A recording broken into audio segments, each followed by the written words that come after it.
നമ്മുടെ നാടെങ്ങും ഓണാഘോഷ പരിപാടികളുടെ ഒക്കെ തിരക്കിൽ അമർന്നിരിക്കുമ്പോൾ ജെൻസികൾക്ക് വേണ്ടി സ്മാർട്ട് AI ഓണാഘോഷ പരിപാടി സംഘടിപ്പിച്ചിരിക്കുകയാണ് കൊല്ലം പട്ടത്താനത്തെ കലാവേദി.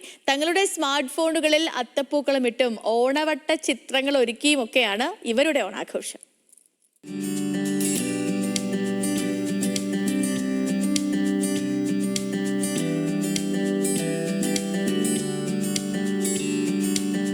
നാട്ടിൻപുറത്തെ ഓണാഘോഷങ്ങളിൽ കാണാറുള്ള തുമ്പപ്പൂ ശേഖരിക്കലും അത്തപ്പൂക്കളം ഒരുക്കലുമൊക്കെ ഓർമ്മയിലെ ഓണം മാത്രമായി മാറുന്നു എന്നതാണ് പുതിയ കാലഘട്ടം കാട്ടിത്തരുന്നത്.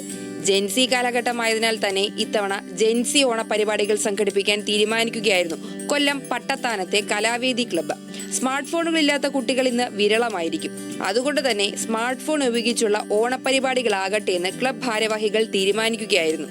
പുതിയ കാലത്തിനൊപ്പം ഉള്ള ഒരു ചുവടുവയ്പ്പാണ് ഇതിലൂടെ കലാവേദിയും UKF-ഉം ലക്ഷ്യമിടുന്നത്. തിങ്ക്, റീഡ്, ക്രിയേറ്റ് AI ആ ഒരു ടാഗ് ലൈനിൽ ഈ പരിപാടി സംഘടിപ്പിക്കുകയാണ്. അപ്പോൾ ഈ 3 കാര്യങ്ങളും ഈ ഡിജിറ്റൽ ഓണത്തിൻ്റെ ഭാഗമായി ഇവിടെ നടക്കുന്നുണ്ട്. ഇവർ നൽകുന്ന പ്രോംപ്റ്റ് അനുസരിച്ചാണ് ഏറ്റവും നല്ല ക്രിയേറ്റിവിറ്റി കുട്ടികളിൽ നിന്ന് ഉണ്ടാകുന്നത്. ആ ക്രിയേറ്റിവിറ്റിക്കാണ് നമ്മൾ കോൺട്രിബ്യൂട്ട് ചെയ്യുന്നത്. ഇതിൻ്റെ ആത്യന്തികമായ ലക്ഷ്യം കുട്ടികളെ ലൈബ്രറിയിലേക്ക് അടുപ്പിക്കുകയും ഓണത്തിൻ്റെ സന്ദേശം പുതിയ തലമുറയ്ക്ക് പകരുകയും ചെയ്യുക എന്നുള്ളതാണ്. AI, ജെമിനി, ChatGPT എന്നിവയുടെ സഹായത്തോടൊപ്പം വായനയെ പ്രോത്സാഹിപ്പിക്കുക എന്നതുകൂടിയായിരുന്നു പരിപാടിയുടെ ലക്ഷ്യം. സ്കൂൾ, കോളേജ് വിദ്യാർത്ഥികൾ മത്സരങ്ങളിൽ പങ്കെടുത്തു. മികച്ച ക്രിയേഷനുകൾക്ക് സമ്മാനങ്ങളും വാങ്ങിയാണ് കുട്ടികൾ മടങ്ങിയത്. ന്യൂസ് മലയാളം, കൊല്ലം.